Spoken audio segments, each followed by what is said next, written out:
আজকে আমরা রান্না করছি কি আওয়াদি মুর কর্মা।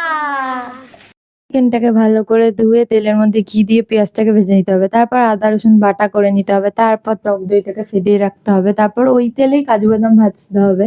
কাজু বাদামটা আমি গ্রাইন্ড করে নিয়েছিলাম, পরে এই গ্রাইন্ডারে তারপর পেঁয়াজ দিয়ে একসাথে ভাজছিলাম, তারপরে গোটা গরম মশলা দিয়ে তার মধ্যে আদা রসুন বাটা একে একে দিয়ে তারপরে দিতে হবে ফ্যাটানো দইটা দিয়ে নাড়াচাড়া করতে হবে, তারপর একে একে মাংস দিতে হবে। আমার মা তো প্রথমেই লেগ পিসটা দিয়ে দিয়েছে। একে একে মাংস দেওয়া হয়ে গেলে 20 মিনিট সেটাকে লো ফ্লেমে দিয়ে ঢাকা দিয়ে রেখে দিতে হবে। কাজু আর পেঁয়াজ ভাজাটা ওই গ্রাইন্ডারে ভালো করে হয়নি বলে মা শিলনোড়ায় বেটে নিয়েছিল, তোমরা মিক্সিতেও বাটতে পারো। এরকম জল দিলে এরকম একটু সাদা সাদা হয়ে যাবে, আর মিক্সিতে বাটলে এমনি সাদা সাদা হয়ে যাবে।